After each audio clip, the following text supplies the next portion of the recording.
He's my friend. He's the host of First Things First. Nick Wright joining me via the Cowherd Global Satellite Network. Brought to you by Mercedes-Benz, the best or nothing. So here's what's happening in the NBA now. The Houston Rockets, they got in a little streak. They got in a little streak. So I'm supposed to suspend my belief on what I've seen with Westbrook for 12 years and now believe the new Westbrook is what I've seen in like 8 games since the trade. I, of course, think Houston's an interesting mess that will unravel. But Nick Wright, let me guess. You think this is the new Westbrook and the Rockets are going to the moon, right?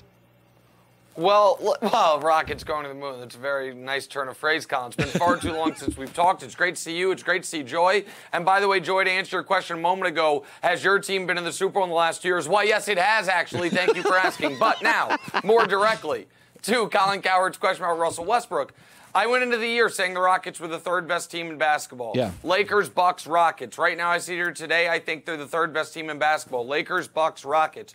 We don't need to see a new Russell Westbrook that we've never seen before. We just need to see the Russell Westbrook we saw for the last few years prior to the beginning of this year, who doesn't shoot threes.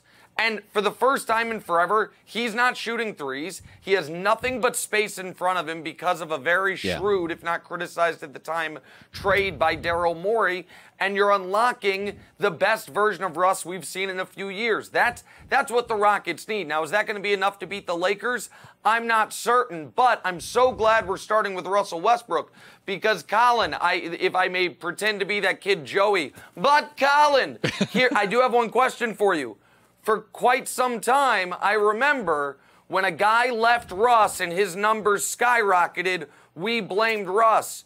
Paul George played with Russ last year, 28 a game, third in the MVP voting. Paul George, with your BFF Kawhi Leonard this year, is he an all-star even? I don't know. I don't know what I'm saying. I don't know what it means. I just think it's interesting, something maybe we should talk about at some point. That's all. All I'm saying is maybe he needs him. It was when Durant left Russell and when Paul left Russell, Russell's stats can explode. But he's still the same Russ when you face him 6 times in 2 weeks in the playoffs. He is intense. He doesn't have a shutoff switch.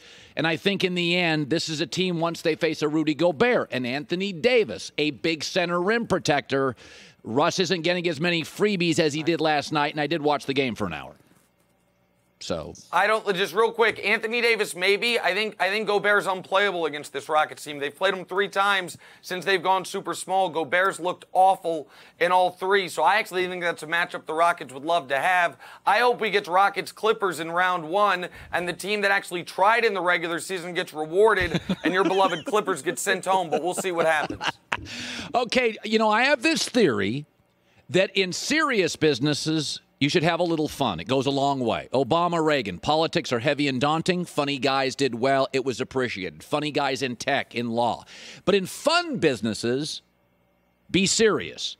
Bill Maher, Steve Harvey, Chris Rock, Jerry Seinfeld. Take comedy seriously. Basketball's fun. The guys that I have seen underachieve in my career, Shaq, Dwight Howard, Blake Griffin, Joel Embiid, Sheed. They're fun guys. They're great, but fun guys. The guys who took basketball, a fun sport, seriously, MJ, LeBron, Bird, Kobe, Duncan, squeezed everything out of their talent. Embiid doubles down on fun. He's Rashid. I don't know night to night what I get. 49, flipping somebody off, a stinker against, was it Giannis the other night? I'd move Embiid. He's hurt again. He's hurt again, Nick. You tell me how to solve Philadelphia, because it's not working. Okay, first of all, your fun, not fun thing, brilliant. I hadn't heard, somehow this is one I haven't heard from you. I was thinking about it as you were saying it. Almost impossible for me to poke a hole in. I love it. Now on the Embiid part, this is so tough, man, because you and I both 2 years ago were already engraving MVP trophies for Ben Simmons down the road. And if we watched video, if we watched game footage of him, you would not be able to tell, was it year 1, year 2, year 3? He's the exact same player, and it's disappointing. Embiid might be more disappointing in this regard. Last year, Colin, he's 28 and 14. 28 points, 14 rebounds, 2 blocks a game last year. That means he was this close to being 30 and 15. That's league MVP. That's what Giannis is doing. And instead he went backwards. The maturity stayed about the same. We thought, or I thought, he's in tears after the playoff loss, the only team to take the Raptors to an elimination game last year. He's going to be better. He's not. He's a little bit worse. I think they're both flawed pieces, Embiid and Simmons. I would rather, though, keep Embiid, because if Embiid just maintains where he was last season, he's one of the 9 best players in basketball. Ben Simmons' total refusal to shoot the basketball and to to make himself vulnerable to the public, do something he's not comfortable with because it will make the team better. If he's not doing it now, I don't know when he'll ever do it, but there's no way to fix the Sixers other than move one of these pieces, move one of these guys who just don't clearly play better without the other one on the court. I would move Simmons. If you want to move Embiid, fine. But I think this summer, the Sixers, they probably fire their coach. They probably trade one of their pieces. Okay, Tom Brady to the Cowboys. Nobody buys it. I do think the 5 things that matter to Tom: O-line, weapons, coach, winnable division, and branding. It's a home run. And I know everybody goes, oh, hot take. Listen, Tom's going to get a choice here. Dallas is the only place that makes sense. Jerry Jones is a marketing genius. He'd be cheaper than Dak. So I'm told it's an eye roll. Do you think it's an eye roll? I don't think it's an eye roll. I think the Chargers make a ton of sense, and I think you are leaving out the factor of, I do not believe this is only Tom Brady's decision. I believe his wife is going to have an immense amount to say in this, which is why Southern California, where they own a home, where undoubtedly their kids have friends, where it's easier for her career, all those things. I think the Chargers and their weapons, and the fact that the Chargers will overpay immensely because they need people to pay attention to them, make a ton of sense. The Cowboys do make some sense, though.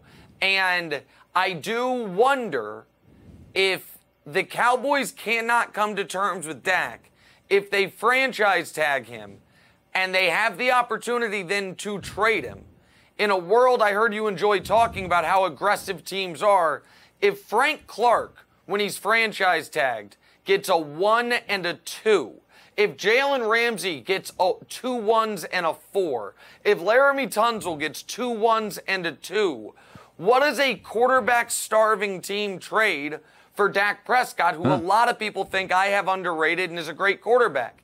And so if you're the Cowboys and you have the ability to get Tom for less money and get multiple additional first-round picks to supplement your team with cheap young players, which you have to have because you've paid so many other guys, it's something that at least, let me put it like this, you at least have to have a closed-door meeting to talk about it. I do think that. I don't think it's just a hot take. I do think that FS1 would be rebranded first, or FS1 with the Dallas Cowboys and Tom Brady, but that'd be fine. Just change the little marketing tools. I feel like it'd be the only thing we talked about, but I don't think it's crazy. I think it's just squint hard enough plausible. By the way, minute left. New England. Brady leaves. What are they next year? Same thing they'd be with him. 10 wins probably. Maybe really? Fight with Buffalo for the division. Not that. Yeah, I mean I don't think they're a championship contender with or without Tom, which is why I think it's smart for them to try to turn the page and why they've been looking towards turning the page. That team was smoke and mirrors this year. And they start out 8-0 with this unbelievable defense against one of the worst quarterback lists we've ever seen. The only quality quarterback they played in the first 8 games was Big Ben, and 1 quarter later his elbow popped off the bone. So, how good was he in that game? So, I think the Patriots them losing in the first round was not just Tom's fault. He didn't help, but that defense wasn't quite as good as it looked early in the season. Obviously, they've missed on some draft picks, and unless they trade for Cam, I don't know what quarterback can come in there that's available that is an instant difference maker. I think they probably make the playoffs because I'm not sure if Buffalo and Josh Allen are ready to take that next step. But either way, I think they are once again playing on Wild Card Weekend as the AFC East champions, and that's about as far as their season goes. Good stuff. Nick looks tanned, well-rested, and happy. We're so happy for him. He's on First Things First. Thanks. By the way, I did not see it this morning. Did you have a new person on the show? Did Kevin debut today? We did. It would be very Kevin embarrassing Wildes. for you if he hadn't yet, and you just revealed it to America. But yes, no, Kevin Wildes. Kevin Wildes started this morning. He's a great new teammate. We're super excited for it. Thank you so much, Colin. And I have missed you guys. It's great to be here, and I'll talk to you guys soon. Hi, everybody. Thanks for watching. Subscribe here to get the latest from the show. Also, be sure to check out more of the best clips from The Herd or go watch a few segments from other shows on FS1.